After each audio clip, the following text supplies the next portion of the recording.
예, 오늘의 모닝 브리핑 시작하겠습니다. 키워드부터 정리해보면 미국의 고용 서프라이즈로 국채 금리가 올라간 점은 좀 부담이 될 수 있는 사안이고요. 그런데 메타와 엔비디아가 이제 급등하면서 미증시는 고점을 돌파하는 그런 모습을 보였죠. 그래서 이런 부분들은 미증시가 뭐 고용지표 잘 나와도 그래도 시장이 좀 탄탄하다 이런 점을 입증해 준 것은 긍정적인 거. 근데 우리 증시는 사실 해외 변수보다는 주로 국내 증시로 국내 수급 문제로 움직이고 있잖아요.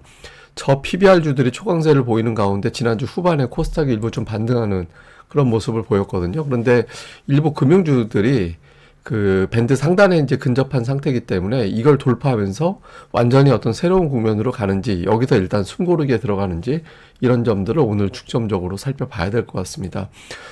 우선 미증시, 해외 증시 상황부터 이제 점검을 해보면 고용 지표가 굉장히 강해요. 근데 이 고용이 쉽게 꺾이지는 않겠구나라는 생각은 들거든요. 이 데이터가 뭐냐면 위에 보시면 일자리가 충분하다라고 생각하는 투자자들이 45%, 그런 사람들이 지금 일자리가 부족하다라고 생각하는 사람은 9.8%밖에 안 되거든요. 그러니까 지금 미국의 고용은 일자리 구조상 쉽게 고용이 꺾이진 않는 그런 상황이 만들어지고 있는 거예요. 그러다 보니까 웬만해서는 고용이 식지 않겠구나. 그러면 미국이 금리를 과연 쉽게 내릴 수 있을까? 이런 걱정이 되는 거고, 그러면서 미국의 국채 금리가 지난 주말에 4%를 다시 넘어갔죠. 그러니까 3.8% 초반까지 한번 찍었었는데, 다시 4%까지 넘어갔다. 이거는 이제 우리 증시에는 좀 부담이 될 수 있는 사안이죠. 그런데 다만, 파월도 그랬습니다만은 고용 시장이 갑자기 확 나빠질 거다. 이렇게 예상하는 건 없거든요. 그래서 지금은 서비스 비용이라든가 이런 것들이 임금 상승률이 어느 정도 영향을 주기는 하지만 전체적으로 고용 지표가 금리를 움직이는데 절대적인 어떤 수치가 되지는 않을 것 같다.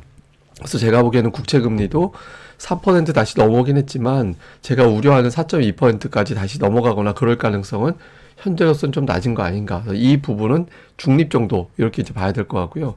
그런데 미국도 잘 보면 빅테크 내에서도 종목들이 엇갈리기 시작하고 있거든요.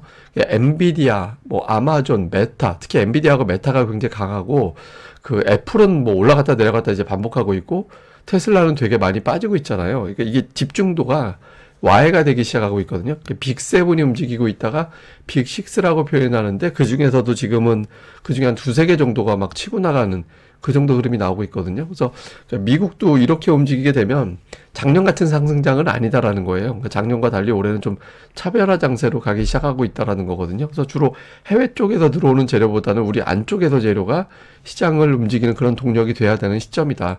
이렇게 봐야 될 겁니다. 근데 이제 작년 같은 경우 보면 작년뿐만 아니라 최근의 추세를 보면 그 빅세븐에 해당되는 종목군들은 굉장히 강한데 그 외 빅세븐을 뺀 나머지 종목들을 보면 사실 그 누적으로 보면 10% 정도밖에 안 올랐거든요. 근데 여기다 빅세븐조차도 차별화가 된다? 이렇게 된다라면 이제 미국 지수 자체는 폭발적인 상승이 나오지는 않을 것 같다. 근데 어쨌든 그렇다고 빠지지는 않을 것 같습니다. 왜냐하면 이제 올해 예상되는 그 미국 빅테크 종목군들의 매출 증가 폭이 한 1조 8천억 달러 정도 왔다 갔다 되고 내년도까지도 한 2조 달러 정도는 더 증가될 것으로 예상이 되고 있거든요. 그러니까 실적, 그러니까 숫자가 어느 정도 보여지고 있기 때문에 그러니까 미국은 뭐 종목들별로 조금 차별화는 될지언정 시장의 방향 자체는 그렇게 나쁜 쪽으로 가지는 않을 것 같다. 그래서 미증시 영향력이 작년도 같이 뭐 굉장히 좋은 쪽으로 푸시해 주진 않겠지만 그렇다고 나쁘진 않을 것 같다. 요 정도, 요 상황 정도로 우리가 보면 될 것 같습니다. 근데 우리 증시가 최근 들어서 보면 코스피가 만만치 않게 올라오고 있거든요. 보시면 이제 코스피가 2월 들어서 4.7%, 뭐 거래일이 얼마 안 되긴 합니다만은 코스닥이 1.9%, 나스닥이 4.1인데 보통 나스닥보다는 코스피가 덜 올라가거든요. 근데 코스피가 훨씬 더 많이 올랐잖아요. 그러니까 주요국 증시 보면 2월 누적으로 볼 때 일본 정도 다음으로 많이 올라가는 그런 모습들이 나타나고 있거든요. 근데 반면에 이제 코스닥은 둔했죠. 그러니까 둔한데 이 둔함이 계속 이어질 거냐. 그러니까 코스피가 저 PBR 이슈고 코스닥은 저 PBR일 수가 없는 시장이잖아요. 근데 이런 것들이 이제 조금 이번 주 들어서 바뀔 거냐.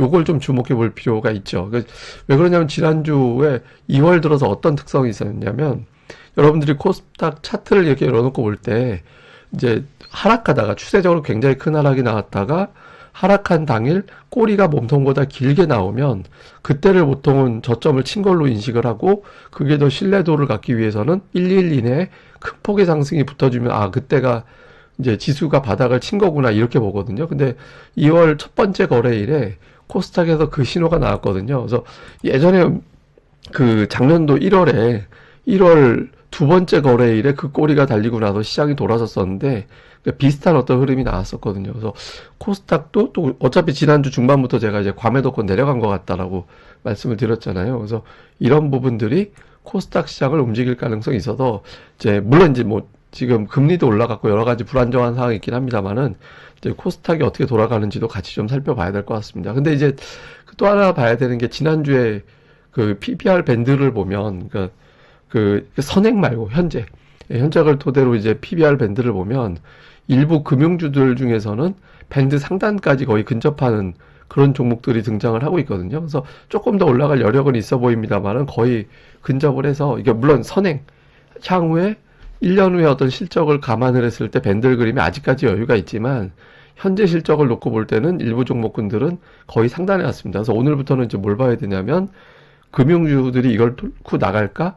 이제 이것마저 돌파할 정도로 굉장히 이번 정책이 강한 건가? 아니면 단기에 이걸 상단까지 한 방에 끌어올리는 걸로 일단 시세가 마무리가 될 거냐? 그러니까 요거를 봐야 되거든요. 그래서 금융주 쪽에서 일부 매수 자금이 좀 이탈을 하고 그게 이제 다른 쪽으로 넘어가는지 요 부분을 오늘과 내일 집중적으로 살펴보는 게 좀 필요할 것 같습니다.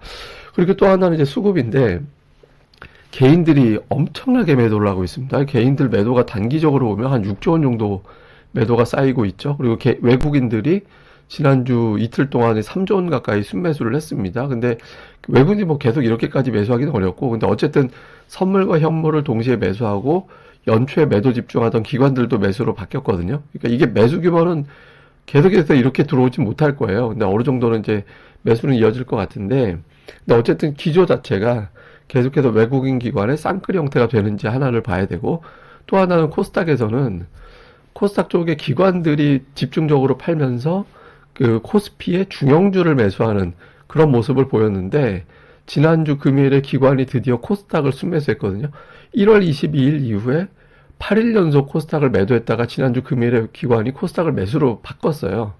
예, 근데 이게 이제 중간에 한번 잠깐 반짝 매수하는 걸로 끝날 수도 있어서 오늘과 내일장에서 만약에 기관이 코스닥을 계속해서 매수해 준다라면 여기서 이제 추세적으로 더 밀어 올릴 수 있는 코스닥에 힘이 생길 수 있게 되거든요. 그럴 경우 이제 빅3, 제약, 반도체, 2차 전지 이 중에서 한두 개 정도가 살아나게 된다라는 게 되기 때문에 오늘 장에서 기관 투자자들이 어떤 수급을 보이는지 이것도 좀 집중적으로 봐야 될 것 같습니다. 그래서 전체적으로 정리를 해보면 이게 되게 중요한 게 하락으로 베팅하는 거, 선물이나 옵션 쪽에서 아랫방향으로 베팅하기가 어렵게 만드는 그런 측면이 있습니다. 정책이 계속 이어지면 공매도 금지부터 양도세, 지금 금투세까지 건드린다는 얘기 나오잖아요. 그래서 이게 이제 쉽게 지수가 빠지진 않는 그런 상황이 만들어졌다라는 점은 이제 긍정적이고, 그런데 저 PBR주가 단기적으로는 막 20% 넘게 올랐는데 일부에서는 부분적인 매도 물량이 나올 수도 있거든요.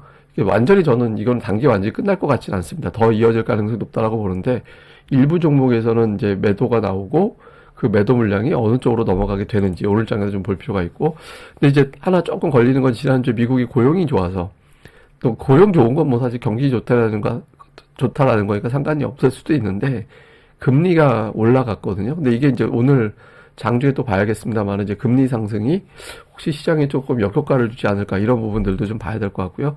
그리고 이제 코스닥에서는 빅3, 반도체, 배터리, 제약 이 중에서 어떤 업종이 먼저 움직이느냐, 이게 왜 중요하냐면 제가 늘 말씀드리지만 코스피는 지금 주포와 주도주가 있잖아요. 외국인이라는 주포, 금융을 비롯한 저 PBR이라는 주도주가 있는데 코스닥은 현재 주도주가 공백이나 다름없거든요. 순환만 놀지. 그래서 이 중에서 뭔가가 튀어나가줘야 코스닥이 살아납니다. 그래서 이 중에서 과매도권은 일단 지난주 중간에 찍었으니까 어떤 것들이 움직이는지 이런 것들을 좀 집중적으로 보는 게 중요할 것 같습니다. 자, 그런데 이제 그 주요 종목들 상승률을 좀 제가 체크를 좀 해보니까 작년도에 굉장히 세게 올라간 종목군들이 확실히 올해 좀 부진하고요. 작년에 이제 좀 부진했던 지수보다 좀 아래에 있던 종목군들이 상대적으로 강한 그런 모습들이 나오고 있거든요. 근데 예를 들어서 최근에 강해 금융주 뭐 이런 거잖아요. 자동차도 강하고 작년에 이제 삼성과 하이닉스도 강했는데 금융주들이 외국인 지분율이 되게 높아요. 그러니까 KB금융이 73%가 넘고 신한주주가 61%, 우리금융이나 이게 38%, 하나금융 70%거든요. 유통 주식 수가 생각보다 많지가 않아요. 유통 주식 비율이. 예, 상대적으로 적어서 이거는 말 바꾸면 뭐냐면 어디선가 매수가 들어오면 탄력적일 수 있다라는 게 되니까 최근에 금융주 같은 경우는 탄력적으로 갈 수 있는 조건이 되는 거죠. 그래서 계속 갈 수는 있는데 다만 제가 계속 말씀드리는 건 이 중에 자금 중에 일부는 좀 단기로 보는 자금이 섞여 있기 때문에 그런 자금이 일부 빠져나오면서 다른 쪽으로 또 넘어가는 그런 과정이 나올 수 있기 때문에 그러니까 이 중에서 이제 금융주 쪽에서 조금 이제 와야 되는 게 나오고 그런 중에서 이제 코스닥이 어느 쪽으로 들어가는지 이런 것들도 좀 집중적으로 관찰해 보는 게 필요하다. 이렇게 보시면 될 것 같습니다. 예, 자세한 건 제가 또 내용들 계속 정리해서 전달해 드릴 테니까 이 방송 구독하기와 좋아요 꼭 부탁을 드리겠습니다. 그리고 제가 그 유튜브하고 팟캐스트를 같이 녹음을 했으면 어떻겠냐라는 아이디어가 있으셔서 제가 며칠만 이렇게 해볼게요. 예, 며칠만 이렇게 해보고 따로 하는 게 더 좋은지에 대해서 또 좀 의견을 주시면 제가 또 그걸 반영을 하고 한 며칠 정도만 두 방송을 동시에 하는 걸로 일단은 또 진행을 해보도록 하겠습니다. 예, 그럼 감사합니다. 저는 또 다음에 뵙겠습니다. 유튜브 시황맨 TV 구독하기, 좋아요, 그리고 많이 좀 부탁을 드리겠습니다. 감사합니다.